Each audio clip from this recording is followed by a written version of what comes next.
Story number 1. Under the Bed. When I was younger, my mother always told me never to leave my bedroom window open at night. It didn't matter how hot it was or how stuffy the air felt. I needed to keep my window closed and locked. Don't get me wrong, my mother had her reasons. We lived in a pretty dodgy neighborhood. There had been a lot of break-ins in the area. My bedroom was on the first floor of our 2-story house, and my mother was worried that if I left my window open, then I would forget to close it. Then someone could use it to get inside the house.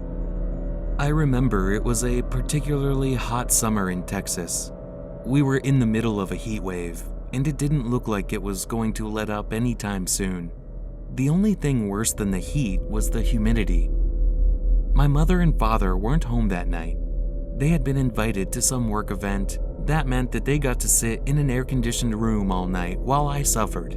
I was tossing and turning in my bed one night. I was sweating and sticky. I had already kicked my sheets to the floor and turned my fan on full. I had gotten up several times in the night to fetch an ice pack. That provided a little bit of relief, but the ice melted too quickly for it to last.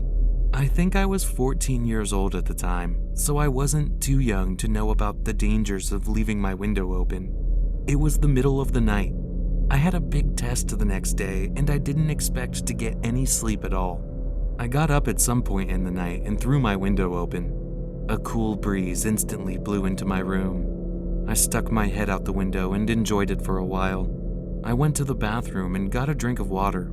By the time I got back, the cool air was circulating through my room. I went back to bed. I had planned on only lying down for a moment and enjoying the cool air. Then I would close and lock the window. That wasn't what happened. The lack of sleep finally caught up with me, and I passed out when my head hit the pillow. To this day, I still don't remember why I woke up. I'm not sure if there was a sound in the room or if my sixth sense was trying to tell me that there was something wrong. All I know is my eyes snapped open and peered around the dark room. I glanced at the alarm clock on my bedside table. It was a little past 10 at night. My eyes scanned the room. The only light was from the moon as it shined through the open window. I don't know what kept me from getting up, but I'm glad I didn't. I stayed as still as possible. The hair all over my body stood on end. I bit down on my lip in order to stop it from quivering. Suddenly, it didn't feel so hot anymore, and I couldn't stop shaking. I was breathing so heavily. It sounded like it was too loud, so I covered my mouth and held my breath. The moment I did that, my heart fell into my stomach. I was trying my hardest not to breathe, but I could still hear that heavy breathing. My eyes scanned the room frantically, but I didn't want to move. All corners of the room were covered in darkness. I couldn't see anything. My mind played tricks with me. Everything in my room seemed to come to life and take the form of some shadowy figure creeping up on me. I remember thinking I was going to die. I was all alone. My parents weren't going to be coming home until after midnight. Call me a coward, but I wanted to call out for help. Something inside of me wanted to scream for my mommy. I heard a rumble, and it took every last bit of my strength to stop myself from gasping. The breathing sounded like it was right behind me. I wanted to turn around to look, but I didn't want to risk moving. That was when I saw it. The rumbling sound grew louder just as a big, dark mass began climbing out from under my bed. My entire body was shaking violently. I was going to die. There was no one else in the house that could help me. The man stood up in front of me. I closed my eyes as tears poured down my cheeks. The man grunted. I expected him to turn around any moment and pull me from my bed. The next sound I heard was a car door slamming shut. My eyes snapped open. The man hunched over and rushed across my bedroom. He practically leaped out of the window. I heard a thump as he landed on the floor, and then the patter of his footsteps across the grass as he ran away. I stayed perfectly still in my bed for a few more moments. The sound of my mother's laugh burst through the front door, and it brought me back to reality. I jumped out of my bed instantly. I rushed across the bedroom and slammed my window shut. I locked that window, and I never unlocked it again. Back then, I believed there was a monster underneath my bed. I soon realized that someone must have climbed through my window while I was in the bathroom. When they heard me coming back, they must have climbed under my bed. They only came out when they thought I was asleep. Either way, I was scarred for life by just how close I came to death that night. Story number 2. Unexpected guest. I was in my first year of college, and let's just say about halfway through, I had started feeling a little homesick. After all, I grew up in a small town where the furthest from home I've ever been was to my friend's house on the other side of town, only 5 blocks away. Now I was in a whole different country. I was eager to go home and spend some time with my family during the summer break. I had started packing when my mother called me. She told me that they had gone to see my sister, who'd already finished college and was living on her own. She said that they would be away for a couple of days. This put a big hitch in my plans. I was already packed and had gotten a ride to my hometown with some friends that evening. To learn that there wasn't going to be anyone home to welcome me was disappointing.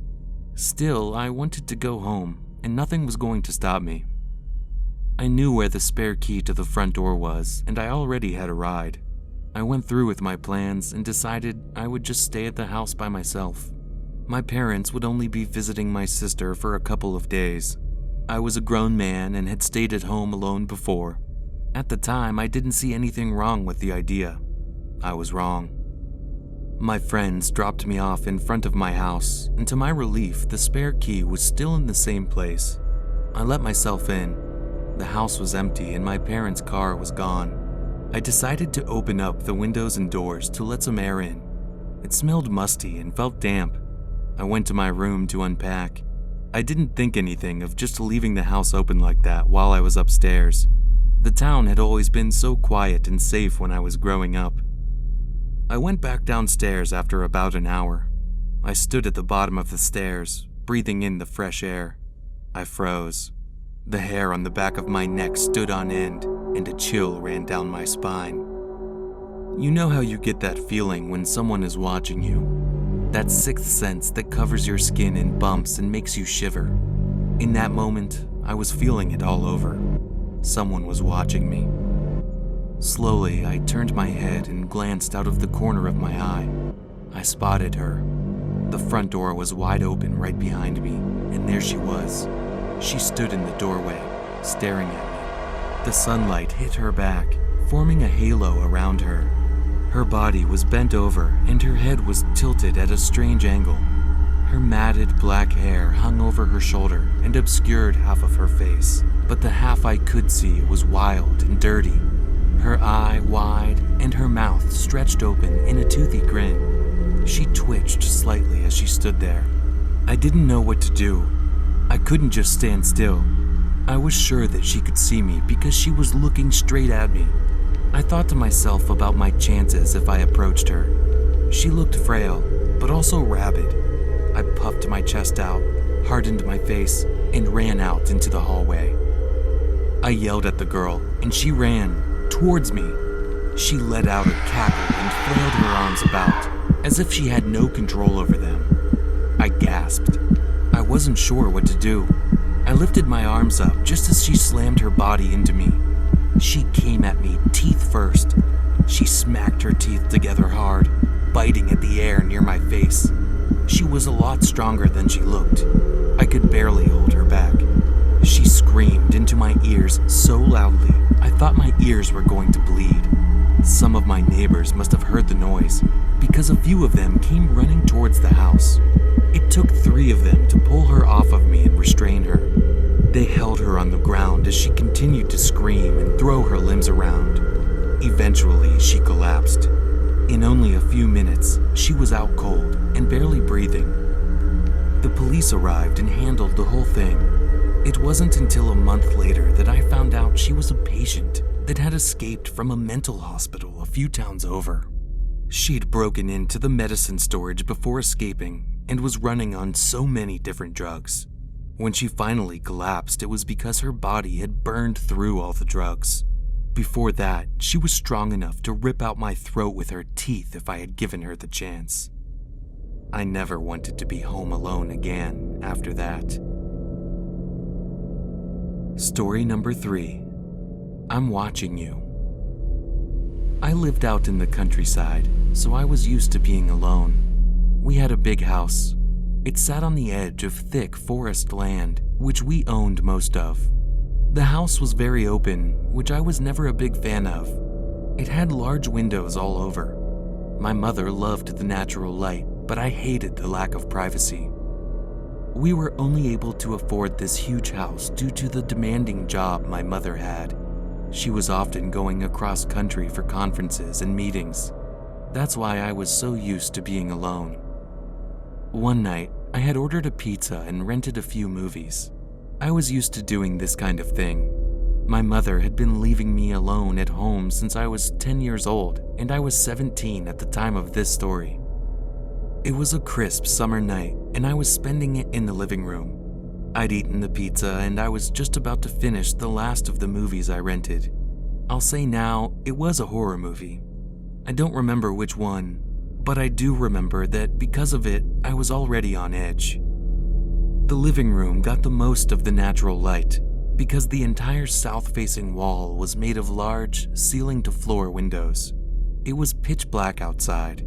There wasn't a star in the sky, and the moon's light was blocked by thick clouds. So there was no natural light coming in that night. I was running low on snacks, so I stopped the movie and walked to the kitchen for a refill. I wasn't gone really long. I sat back down in the living room and lifted up the remote. My finger hovered over the play button, but I never got the chance to push it. A tapping sound echoed throughout the room. I put the remote down and listened carefully. It was a hollow sound. I got up and followed the sound towards the window.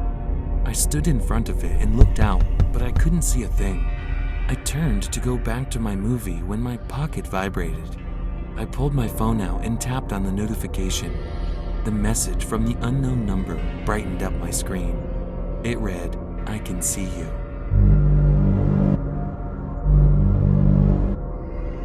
All the color drained from my face. The blood in my veins froze.